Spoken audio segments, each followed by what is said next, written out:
1 2 3. Lu siap iki ya, wis delete suwe rapot kesan. Aku dikirimin Mas. Kan diupload ning YouTube. Tetep aku Terus dikirimin. diedit terus Iya, aku dikirimin. insyaallah. Dan bisa tak Itu dino bisa. dan bisa tak upload. Kok ireng banget. Malah genah aku sing. Malah kok sing insecure iki piye? Aku ketok ireng banget. Aku kowe boleh ke backlink saya mau piye? Dicet. Oke. Selamat sore, ketemu lagi di Bang Teddy YouTube channel. Kali ini saya berada di Rumah Budaya Tembi, di mana saat ini sedang ada pameran lukisan karya tunggal dari Mbak Sekar dengan tema pencitraan. Lagi nanti akan dijelaskan lebih lanjut mengenai hal itu. Kenapa temanya pencitraan? Apakah beliau sedang menyindir diri saya atau dirinya atau diri orang lain? Jangan-jangan dia menyindir dunia alam semesta, kan nggak ngerti ya.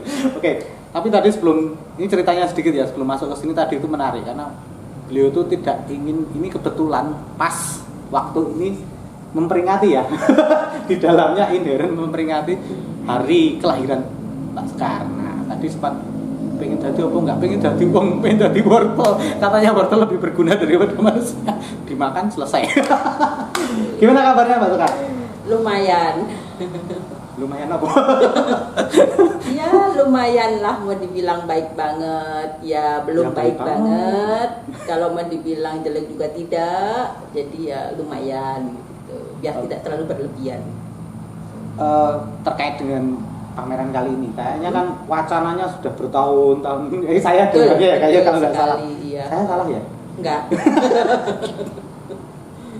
Kayak beberapa waktu kali kita ketemu di Selasa Sastra itu Mbak Sekar, itu aku mau buat pameran. Betul gitu. Sekali.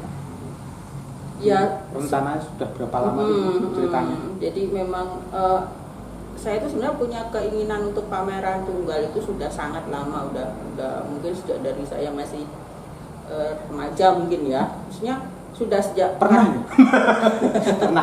Papa saya pelukis, okay. Jadi saya punya keinginan juga kan sebagai seorang anak seniman. Saya bukan seniman, tapi sebagai seorang anak seniman itu kan kepengen juga menunjukkan kepada papa saya bahwa aku ya bisa loh gitu. Tapi kemudian seiring dengan berjalannya waktu, jujur saja saya sempat mengalami masa-masa minder sama papa saya, sehingga saya mundur dari dunia seni rupa dan masuk ke dunia seni pertunjukan. Mas Teddy tahu lah ya, ketika saya banyak berkiprah di sastra dan sebagainya kayak gitu.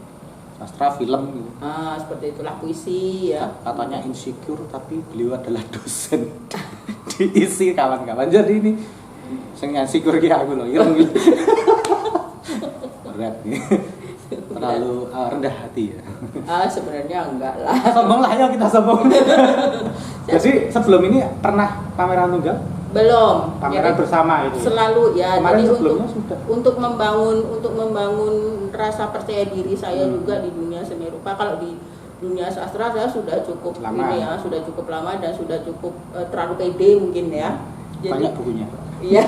Banyak bukunya ya. Ini kemarin juga ada satu buku lagi yang terbit. Di launching di sini. Kemarin ya, sekalian. Kita enggak pernah. Wah, sorry. Ada bukunya saya bawa. Saya enggak datang kemarin. Maaf ini. Jangan menyalahkan saya ya. Saya yang salah. Nah, terus habis itu saya memberanikan diri untuk masuk kembali ke dunia seni rupa.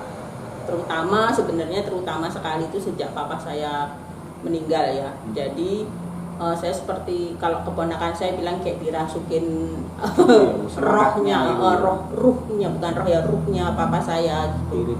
Saya mulai melukis lagi dan kemudian mulai tidak hanya melukis tetapi mulai masuk ke dunia seni rupa lagi.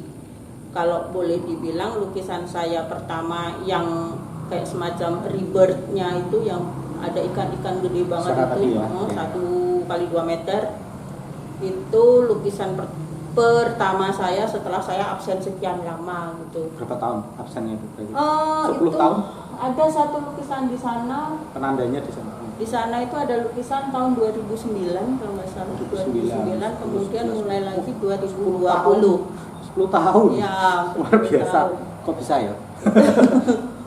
itu jeda jedanya ya. cukup. Ya saya masih menggambar seperti ini misalnya, ini lukisan tahun ini, gambar tahun 2020-an kalau nggak salah. Saya sendiri lupa. Jadi saya melukis dengan menggunakan digital. Ini digital print. Jadi ketika saya seperti dalam tanda kutip memberontak dari papa saya nggak mau bersaing, saya takut bersaing dengan papa saya. Papa saya ini ya pelukis yang tradisional dalam tanda kutip, melukis dengan cat, dengan kanvas. Saya kemudian mencari jalan lain supaya tidak bersaing, karena saya jelas kalah gitu. Jadi saya mencari media lain yang tidak bisa dijangkau oleh papa saya waktu itu adalah digital. Kemudian saya mulai melukis dengan digital seperti ini. Saya ada beberapa di situ juga yang digital ya, lukisan-lukisan yang dengan menggunakan perangkat digital. Nah kemudian saya mulai ikut lagi, diajak oleh beberapa teman pelukis yang sudah kawakan untuk ayo ikut pameran gitu. Terus dimulai ikut pameran itu tahun berapa ya, 2018 atau 19 gitu. 2019, itu di galeri ada di daerah mana itu? Jiwo, kasihan bukan? Bukan, ya sanalah pokoknya daerah selatan sana, saya lupa, itu 2019. Iya. Kayak selatan sini deh. Di barat ya. Nah, Barat itu kota Yogyakarta. kami pameran berlima.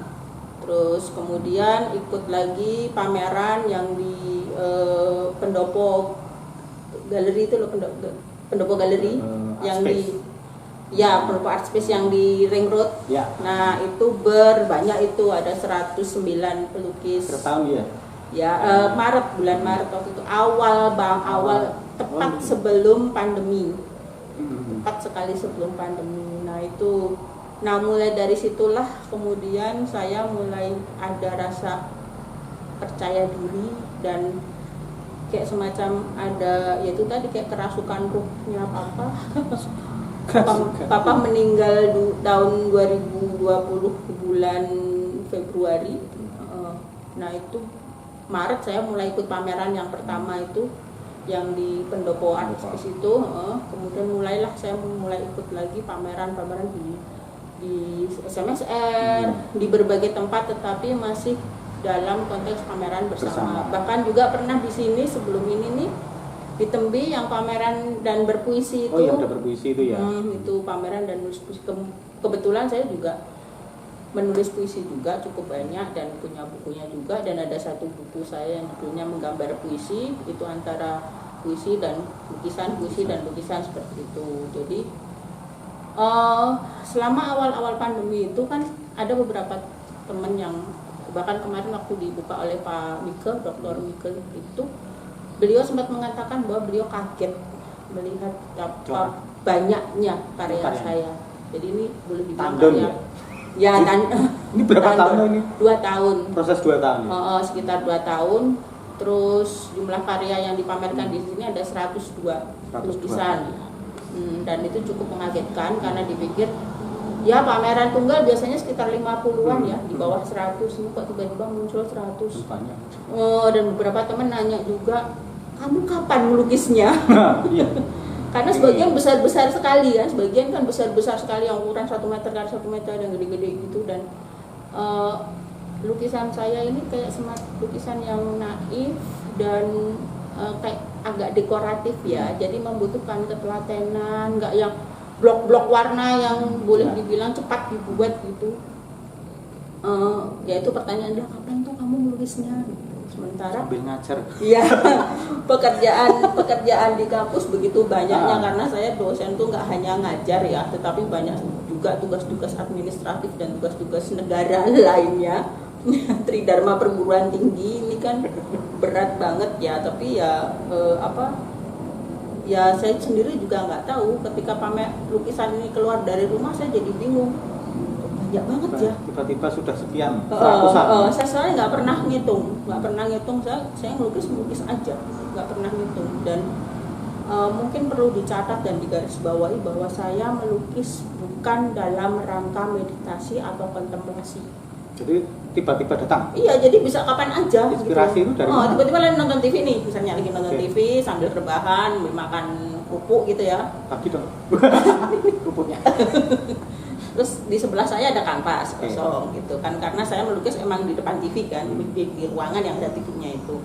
Lagi tiduran nonton TV, nggak ada pikiran sama sekali mau melukis gitu. Terus tiba-tiba ngelihat ke kanvas itu, tiba-tiba ada semacam kayak gambaran di situ. Oke. Langsung dituangkan. Iya langsung, kalau nggak langsung nanti hilang. Jadi oke deh, aku berdiri atau duduk di situ ngambil peralatan, karena emang sudah ada di situ juga. Jadi semua peralatan langsung sampai berhenti. Bisa membayangkan ya. Berhentinya benar-benar yang kalau sudah berhenti habis di sini berhenti. Jadi kapan ini selesai kapan tidak itu saya nggak bisa nentukan. Berarti mulai dan selesainya sebuah Enggak. lukisan karya itu benar-benar intuitif banget. Iya benar-benar yang Tiba-tiba spontan. Nah, seperti kalau saya membaca puisi kan juga kadang-kadang bisa spontan. Sering gitu. improv. Puisinya Tiba-tiba belum ada di mana-mana. tiba-tiba kosong. Bukunya inget ya, masih inget ya kok yang Ingat dibaca. aku ini mau puisinya kosong, Bro. Iya, Jadi kalau seperti di itu. puisi- di Nah, kalau yang lukis- ini beda. Kalau yang ini kan ini memang kebetulan yang di belakang ini nih temanya tarot ya. Kalau tarot itu kan semacam kartu ramal atau kartu permainan yang dia memang sudah ada pakemnya. Sejarahnya. Ada sejarahnya, ada pakemnya gitu. Jadi kalau ini memang sengaja saya buat tapi ini juga berdasarkan intuisi Intuisinya. juga, karena saya bermain tarot tuh sudah lama dari 2009 ya. Saya sudah bermain tarot, sudah belajar bermain tarot, dan kemudian saya ini orang yang kalau sudah menyukai sesuatu itu akan saya gali sampai ke dalam, kemudian saya mempelajari sejarahnya, ceritanya, kisahnya. Jadi nggak hanya cuma sekedar oh ini kartu ramal saya main ramal, nggak, tapi lebih ramal saya malah justru nggak yang terlalu ya, saya bukan peramal tapi melihat sisi artistiknya. ya saya lebih ke situ, dan juga memahami karakternya.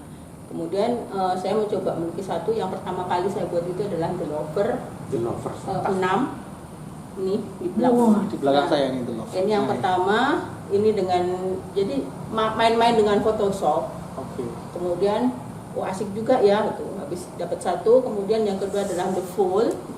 Nggak tahu The Fool-nya di mana. Soalnya ini Kaca ini ya. ya acak memang tidak urut karena itu The Fool di atas, paling atas. Nah, itu kemudian habis dua itu barulah Main gitu ya. ya muncul, kemudian saya aku harus buat ini sesuai dengan pakem yang ada dalam kartu tarot. Kemudian disamakan ininya, polanya kan, gambar polanya itu disamakan gitu. Nah kebetulan yang di Miracle kemarin juga saya baru pameran bertiga. Yang baru saja. Yang baru saja sebelum ini persis itu tema yang saya angkat juga tarot, tetapi dengan gambar yang berbeda, karena di sana saya menggunakan karakter manga. Nah, jadi memang beda. Komik anime. Ya komik anime seperti itu. Jadi beda dengan ini. Kalau ini sebagian besar orang mengira ini seperti kayak grafis ya. Iya. Di grafis memang dibuat Cuma seperti basicnya itu. dari situ ya. Ya, padahal ini sebenarnya bukan grafis sama sekali. Ini lebih ke digital painting.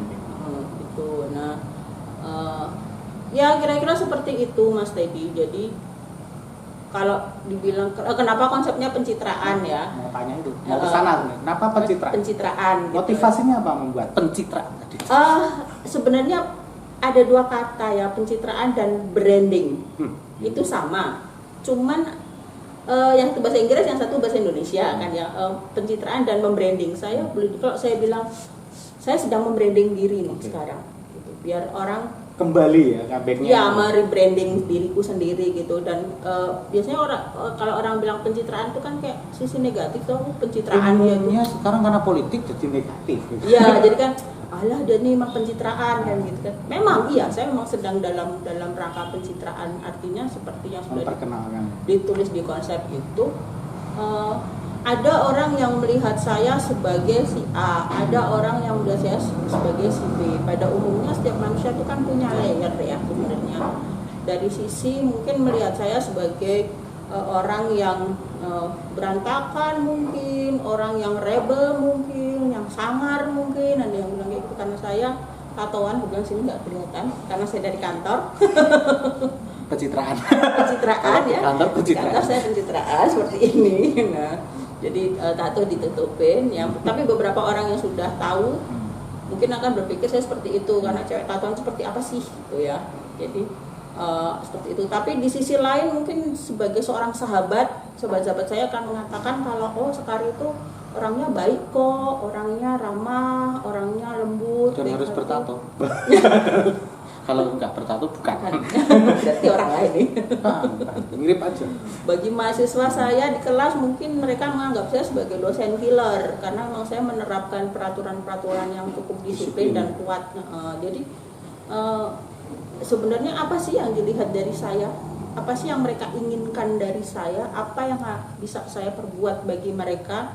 Apa yang bisa dibaca oleh mereka dan apa yang harus saya lakukan supaya mereka membaca saya seperti yang saya maui? Atau saya menyediakan diri untuk dibaca. Ini loh saya terserah lo mau baca apa. Nah itu pencitraan. Iya mau dibilang killer ya monggo, mau dibilang baik hati ya monggo, mau dibilang rebel ya monggo, mau dibilang rebel itu apa? Babel bukan ya. Mau dibilang berantakan juga monggo, mau dibilang lembut hati juga monggo, tapi kayaknya enggak deh. Mau dibilang princess gitu ya. Princess Sekar. Welcome to back. Mau dibilang Hello Kitty, ya saya kadang-kadang jadi Hello Kitty juga gitu. Penyair boneka. Betul ya. Dan boneka-boneka saya juga termasuk salah satu dari sekian banyak karya saya kan ada yang di sini kebetulan saya memang tidak menampilkan yang bentuknya boneka ya, jadi semuanya 2 dimensi.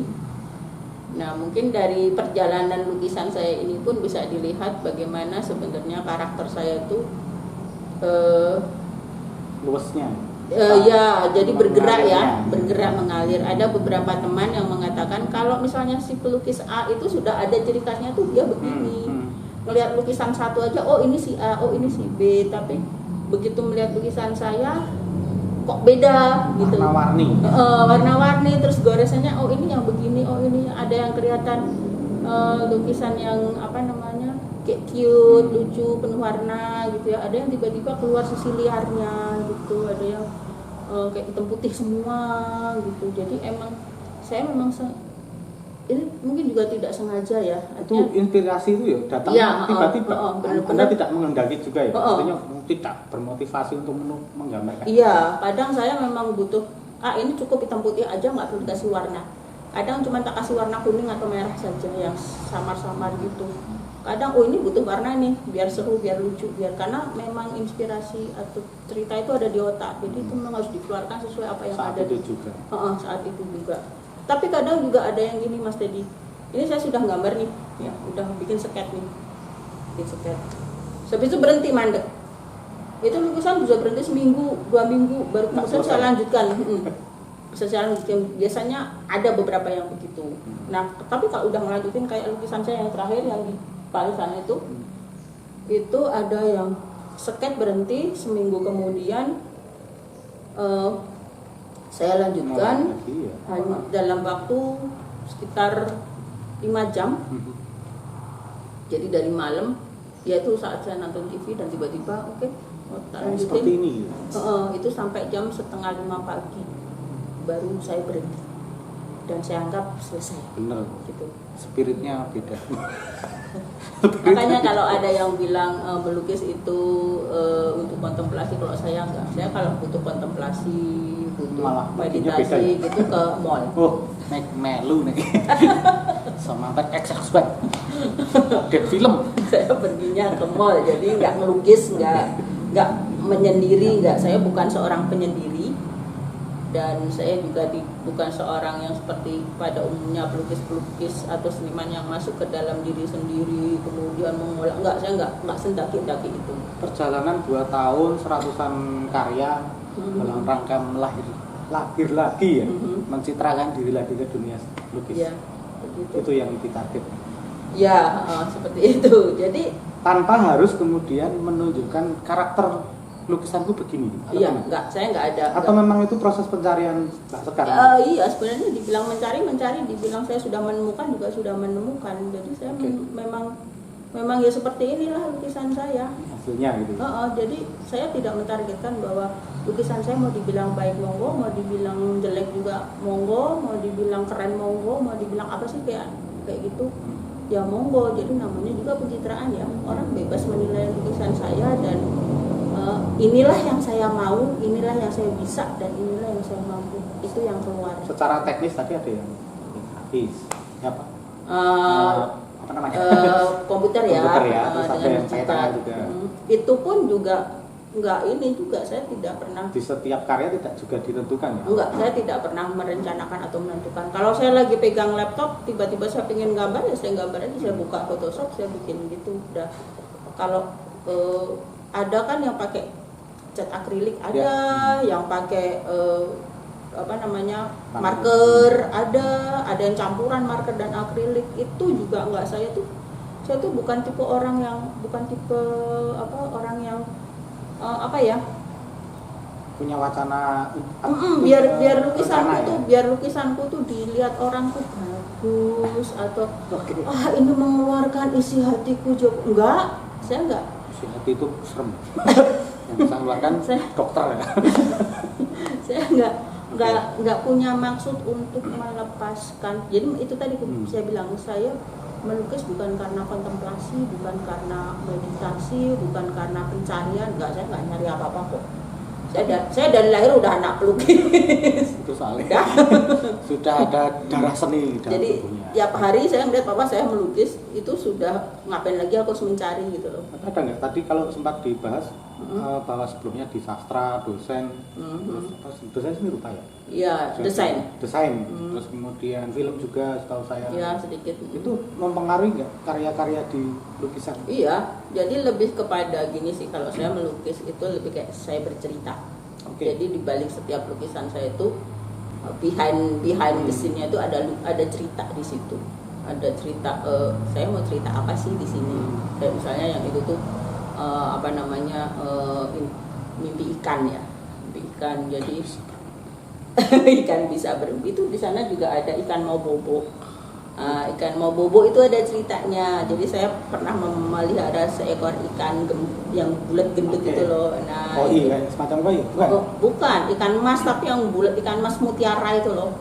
Nah, itu bulat itu tuh menjadi teman saya selama sekian tahun ketika saya masih ngekos ya, bukan ngontrak tapi ngekos di daerah Ngadinegaran itu. Jadi di situ saya punya akuarium kecil yang saya taruh di jadi kamar kos-kosan saya itu kan ada terasnya kecil. Kebetulan saya berada di ujung, di pojok gitu, jadi saya bisa bikin taman kecil di situ. Nah, karena nggak mungkin bisa bikin kolam, maka akuarium yang bulat itu saya taruhkan di situ di antara pohon-pohon kecil gitu. Nah, si ikan itu tak taruh di situ. Jadi setiap, katakanlah misalnya mau berangkat ke kantor nih, waktu itu sama masih kuliah kan, jadi waktu mau ke kampus gitu pakai sepatu kan duduk di depan pintu kan ngadep gitu, halo ikan, kamu ngapain? Aku pergi dulu ya, kayak gitu.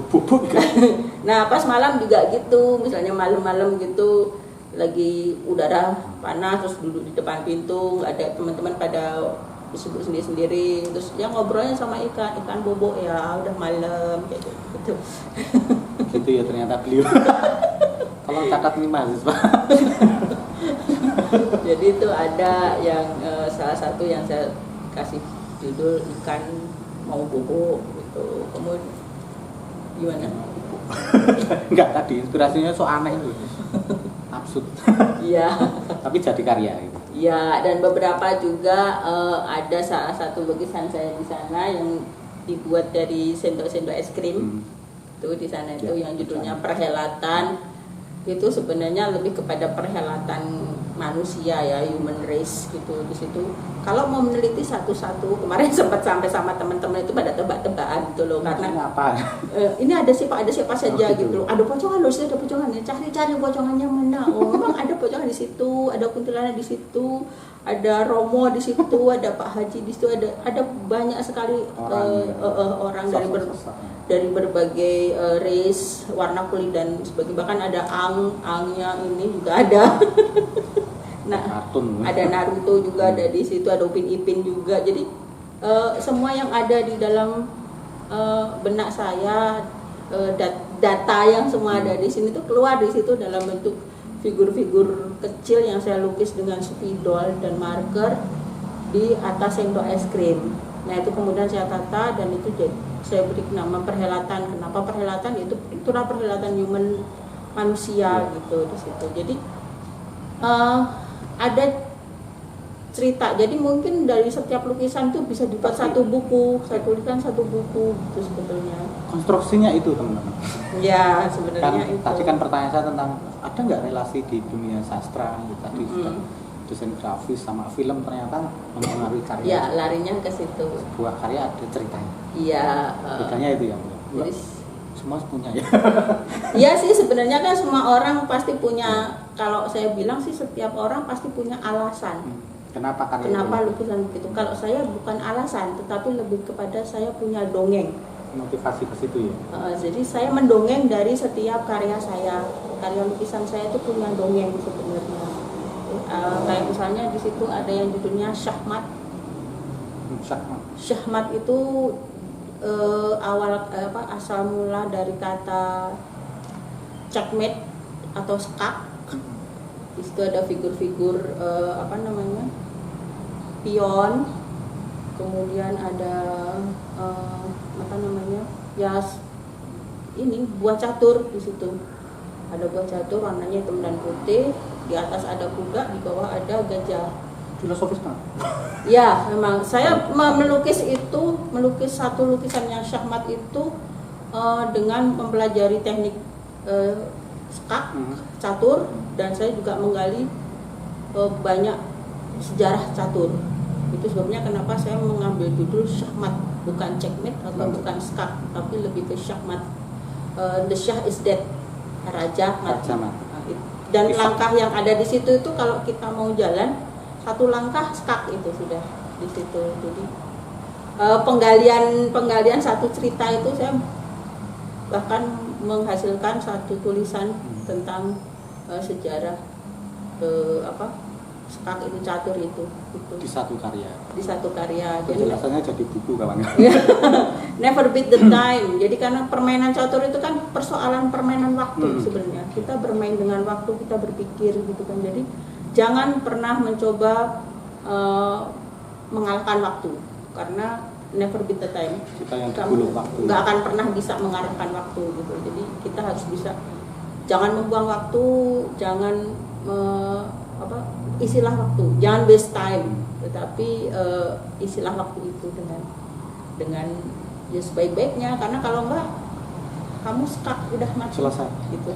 Nah itu tanpa meninggalkan apa ya, itu cerita 100 karya gitu. Dari tanggal kemarin tanggal berapa ya mulai? Tanggal 7 Juli 7 tahun 22 itu dimulai.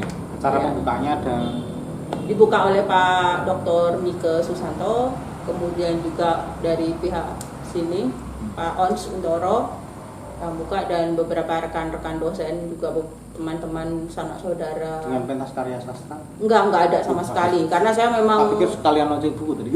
Nah, yang membaca malah Pak Mike. Okay.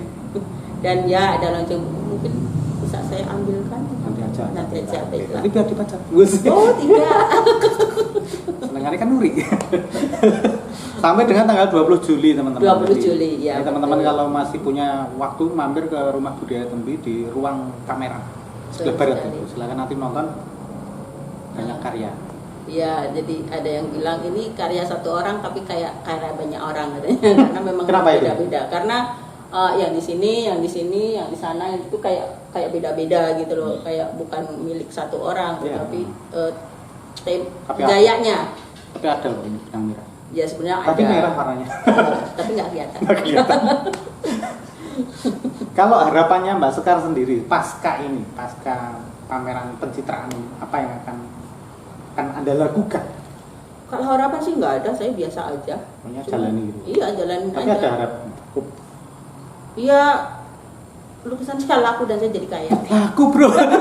Harapan itu ya. Iya. Kalau ditanya harapan kan, Iya. lukisan saya laku, orang mengenal saya sebagai kalau dibilang seniman terlalu berat buat saya ya. Dosen ya. Maksud saya saya sebagai orang pencinta seni aja dan mungkin pekerja seni yang menghasilkan lukisan gitu. Dan orang menyukai lukisan saya, membeli lukisan saya, semakin banyak semakin bagus, itu harapan ya. Dan saya juga bisa ya orang kalau saya bilang saya nggak mau yang sosok daki yang sosok bilang art for art, nggak ya. Buat saya art ya for money gitu. Ada tujuan saya juga untuk supaya karya saya ini juga laku dibeli orang, mungkin ditaruh di rumah, mungkin dibuat ngisi hotel atau apalah. Salah satunya untuk bisa dinikmati orang kan ya. Ya, kalau nggak dibeli masa dipinjam. Dipinjam atau dikasihkan, oh tidak. Disewa, ya lumayan sih sewa ya. Ya kalau disewa masih bisa Masih lah ya lumayan lah ya. buat properti mungkin ya. Tapi kalau dibanding sastra, terus tadi desain grafis, film mungkin juga modalnya banyak. Lukisan menurutku cukup banyak juga modalnya. Iya, betul sekali. Seperti Mas Teddy lihat beberapa lukisan saya, sebagian besar lukisan saya pakai frame besi ya. Itu tadi salah satu perbedaannya. Iya, itu salah Ya satu. lihat lukisan itu frame-nya kayu. Ya. Atau paling di figura biasa. Figura, iya. Besi, ngeblek ya aku ya. Mahal maksudnya. Iya, memang besi frame besi ini mahal. Saya boleh bilang kalau itu memang mahal sekali, apalagi setiap satu lukisan punya frame sendiri, jadi nggak bisa ditukar-tukar. Karena di situ kuncinya sudah jelas ya. Ya, dan bahkan ada juga yang frame-nya itu merupakan bagian dari lukisan itu. Jadi lukisannya merespon frame-nya merespon lukisan. Jadi sebelum buat frame besi itu sudah diciptakan apa namanya? Enggak, saya lebih ke frame-nya. Saya punya konsep frame-nya dulu, setelah jadi baru kemudian lukisannya merespon dari frame itu. Dan itu tidak gampang karena frame yang saya buat ini kan dari, saya tidak membeli besi lonjoran ya, tetapi ini lebih kepada sisa-sisa besi itu loh, Mas, limbah-limbah besi, limbah-limbah dari percetakan laser cut ya. Jadi belinya itu beli rongsok sebenarnya, beli rongsok dibersihkan, kemudian ditata pelan-pelan, kemudian dilas, kemudian ya proses pembuatannya. Ya tentu saja ada tukang yang membantu ya di sini, jadi bukan saya yang ngelas sendiri. Kok hebat banget ya. Enggak, belum bisa sih sebenarnya, cuma saya tidak punya cukup banyak waktu untuk sampai ke ngelas itu ya, dan saya juga tidak punya cukup kemampuan untuk bisa membuat yang halus dan bagus gitu. Jadi memang itu saya serahkan kepada ahlinya, kepada tukang yang emang udah bisa gitu, dan yang membayar tukang. Jadi saya tak ketawa saja. Dan ya boleh, kalau saya boleh menyebut jumlah itu hampir 20 jutaan untuk semua frame yang ada, termasuk juga frame yang ada di rumah yang tidak saya keluarkan di sini. Cukup. Itu baru frame. Ya baru frame, belum kanvasnya, itu kawan-kawan. yang lain-lain. Tapi saya juga nggak yang ngeluarin satu kali brak segitu ya. Jadi sedikit mungkin 2-3 frame dulu, terus kemudian beli kanvasnya 3-4 dulu, kadang beli kanvas cuma 2 kayak gitu. Jadi nabung karya. Ya nabung bahan, lebih kepada nabung bahan. Begitu juga yang ini kan harus pakai hot print, jadi nggak bisa yang printer biasa. Dan ini juga boleh dibilang cukup mahal. Ya, pasti mahal. Jadi karena saya memang pengen menghasilkan sesuatu yang emang benar-benar bagus, nggak cuma sekedar ngeprint biasa.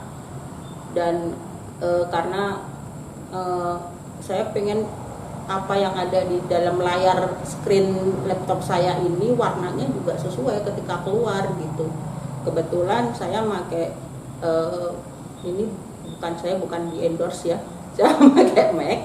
Jadi untuk warna itu kan memang bagus sekali ya. Nah, saya pengennya keluarnya juga paling tidak itu mendekati itu 90% seperti yang ada di laptop saya gitu. Jadi kalau ini mungkin masih, tapi hitam putih pun juga kalau nggak bagus ambiar kan, karena ini ada shadownya, ada kayak misalnya di sini ini kan bisa kelihatan warnanya. Jadi memang saya nggak main-main ya, nggak abal-abal, nggak yang juga instan. Jadi kan banyak sekali tuh mungkin ada pelukis-pelukis yang instan yang karena ngejar pameran misalnya. Bukan ngejar pameran, tapi lebih kepada pelukis wannabe. Oke. Gitu. Jadi pengen dibilang pelukis pengen dibilang seniman gitu ya. Kalau saya nggak ngejar itu, jadi saya nggak menjadi seorang seniman itu berat ya. Prosesnya panjang. Ya, prosesnya panjang, dan saya sampai sekarang pun kalau dibilang seniman saya masih bakal punya darah seni loh. Coba. Nyong enggak, darahnya bukan darah biru, ini darahnya seni. Aku juga. Ungu terong. Nah, Sekar, kalau tema pamerannya kan pencitraan, tapi kalau melihat karya-karya Mbak Sekar, kayaknya temanya bukan itu. Apa itu? Karya-karyanya? Enggak tahu. Kayaknya aja sih.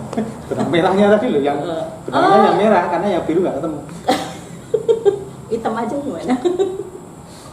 Sebenarnya ya memang itu sih, saya memang sebenarnya pencitraan ini muncul, kata pencitraan ini juga nggak serta merta.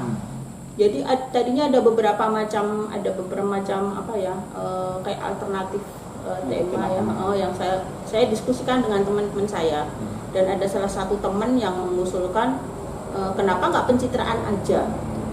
Terus saya pikir itu bagus juga gitu loh, tema itu bagus, dan kemudian masuk juga ke dalam logika saya bahwa oh iya sih ya, setiap orang tuh kan punya layer. Setiap orang itu kadang ada yang ingin dimunculkan.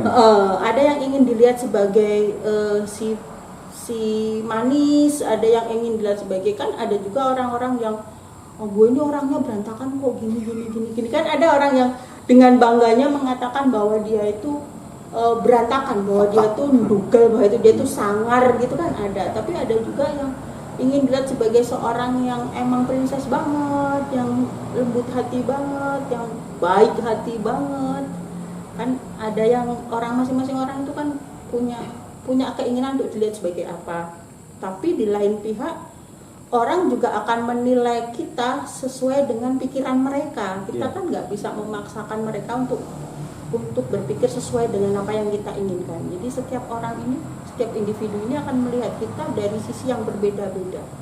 Nah, itu sebabnya kenapa saya bilang ini pencitraan. Kalian mau melihat aku sebagai apa? Monggo. Saya sendiri punya pencitraan, inilah saya. Nah, mau dilihat dari sisi yang mana? Dilihat dari sisi yang mungkin saya hitam putih, yang saya ada dark soul-nya, mungkin ada soft soul-nya, mungkin ada yang sweet soul-nya di situ. Kalau saya bilang saya punya semua.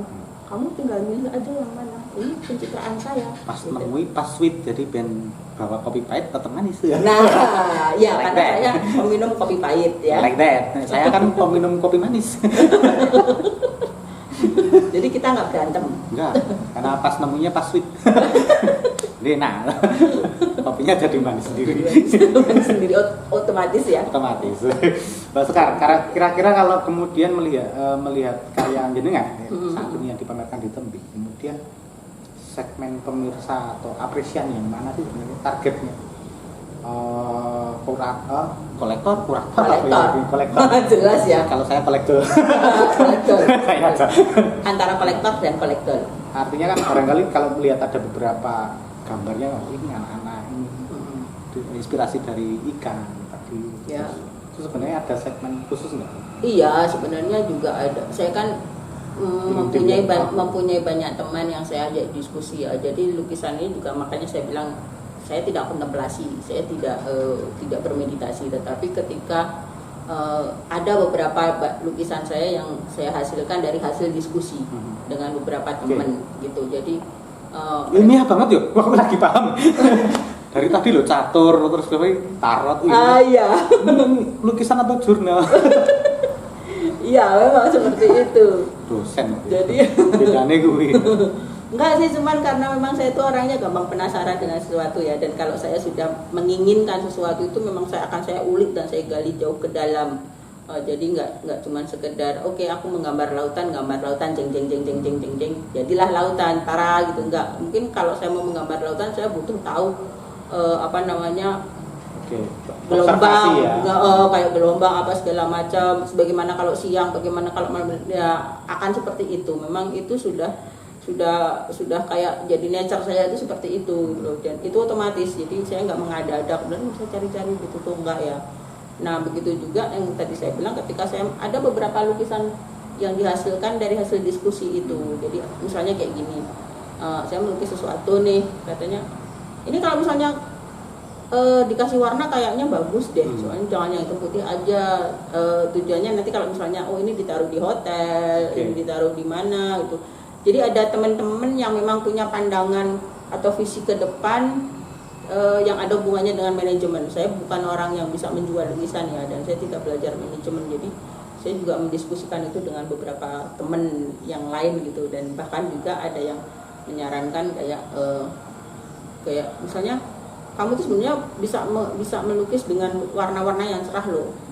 Karena pada waktu itu hampir semua lukisan saya warnanya hitam putih gitu kebanyakan. Nah kemudian saya mulai mencoba dengan 2 warna, kemudian mulai mencoba dengan banyak warna. Dan ketika teman saya bilang, beberapa teman yang saya diskusi bilang, ya ini cocok kok, bagus kok, kamu masuk gitu loh, meskipun warnanya banyak tetapi soul kamu tuh masih ada di situ, masih dapat gitu. Nah kemudian saya baru mulai mencampur warna lah, mulai main warna, mulai main palet, kemudian juga ya gitu. Itu jadi benar-benar yang mulai melalui proses dan diskusi. Saya nggak bisa yang apa ya, begitu saja. Makanya saya bilang tadi itu bukan kontemplasi, itu adalah lebih kepada observasi. Kalau saya bilang bukan hasil kontemplasi tapi hasil observasi. Jadi lukisan saya ini lebih kepada hasil observasi. Mungkin kalau para profesor apa itu hasil observasinya jadi jurnal ya. Jurnalnya dalam bentuk lukisan. Jadi hasil observasi saya, atau saya memang ingin ya kayak yang Syahmat itu, saya pengen melukis, nggak tahu kenapa tiba-tiba saya tertarik dengan catur. Dan diuliklah kemudian diulik dan bahasanya, betul, sejarahnya segala macam, terus kemudian karakternya juga gitu, dan ya secara sisi psikologinya juga gitu, mana sih kemudian dihubungkan dengan kemampuan saya bermain-main di dunia sastra. Kemudian jadilah Syahmat Never Beat the Time, dan itu ada ceritanya yang sudah saya ceritakan tadi gitu. Satu langkah aja itu udah checkmate gitu. Kalau kemudian bicara identifikasi, artinya apakah ingin disebut sebagai pelukis, sastrawan, filmmaker? Tidak ada. Wortel. Saya ingin menjadi wortel. Itulah kita paham. Wortel bro. Iya. Saya ingin menjadi wortel. Tapi untuk melukisnya ke depan tetap akan dilakukan. Saya tidak bisa menjanjikan itu, tetapi untuk saat sekarang ini ya, saya bahkan sampai ini tadi barusan saya masih menggambar, dan itu menggambar tuh lebih kepada karena saya nunggu Mas Teddy, nggak ada yang harus saya lakukan. Ngapain? Tapi membuat Anda kreatif ya, terima kasih pada saya. Iya, Mas Teddy, saya terlambat, beliau kreatif.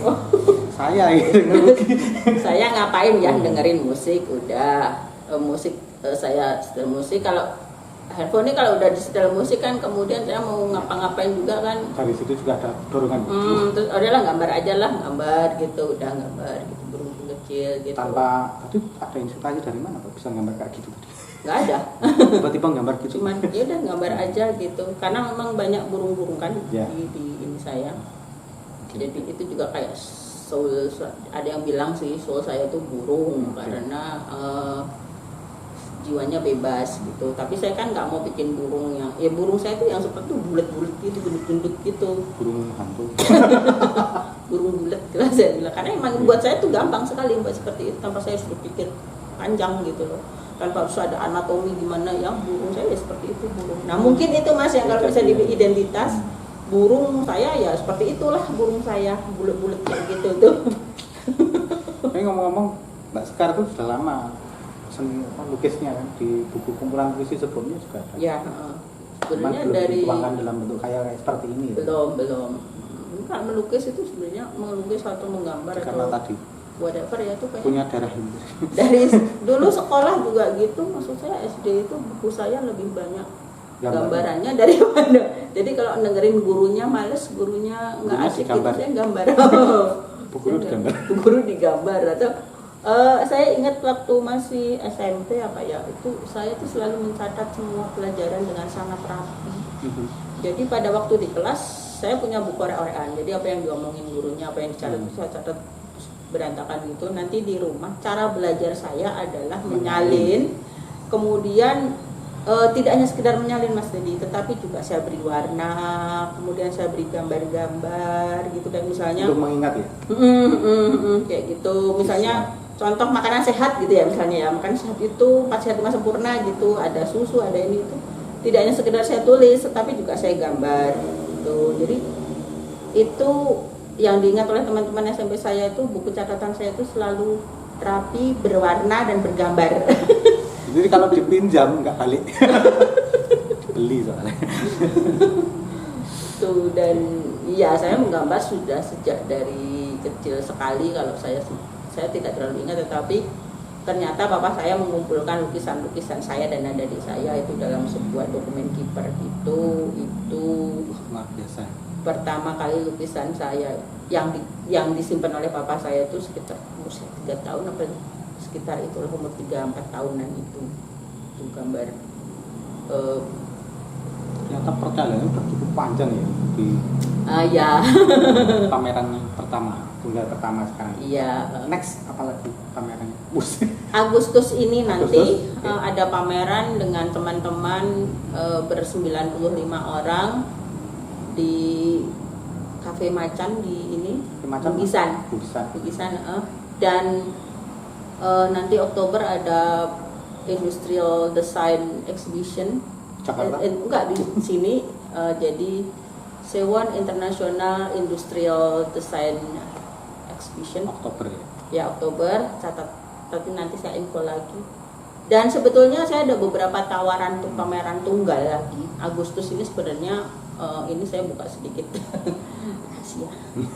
Tapi belum saya iakan karena sudah ada tawaran masuk ya? Iya, ada tawaran untuk bikin pameran tunggal lagi di Bantul sana gitu. Ada satu kafe baru yang butuh semacam kayak event gitu, dan saya diminta untuk pameran tunggal di sana selama 1 bulan. Saya baru mempertimbangkan itu karena ya kemungkinan yang akan saya bawa ke sana ya apa yang ada di sini saya angkat lagi, karena kalau untuk karya baru masalahnya itu nanti kalau dari sini baru dibungkus dibeli orang kan nggak punya ya. Nah, tapi saya suka itu harapannya adalah seperti itu, pulang itu tidak membawa karya tetapi bawa duit.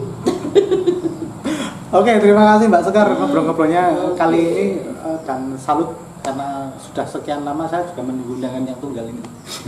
Makanya mau tidak mau saya harus datang untuk kali ini. Sudah banyak wacana ya Mas ya. Terlalu banyak berjanji itu repot. Makasih, sukses selalu dengan lukisan dan pameran-pamerannya. Semoga harapannya tersampaikan dan amin. Jangan lupa bersastra. Oh iya, masih tetap Mas Teddy, cuman karena tempatnya stranya itu sekarang jauh di sana, jadi saya tidak mungkin malam ya, jadi saya punya kapan-kapan bisa. Ketakutan. Nanti pas ada hal-hal tertentu aja. Acara Desember nanti ada acara launching di Silakan Menyumbangkan Karya Puisi. Oke, siap. Terima kasih Mbak Sekar, terima kasih teman-teman semuanya. Sampai jumpa lagi di podcast selanjutnya. Terima kasih. Sudah kan? Sungguh ya Mas. Ternyata ngomong aja sih. Lagi soalnya disoroti lampu itu Mas. Sungguh. Belum kesibuk. Nah.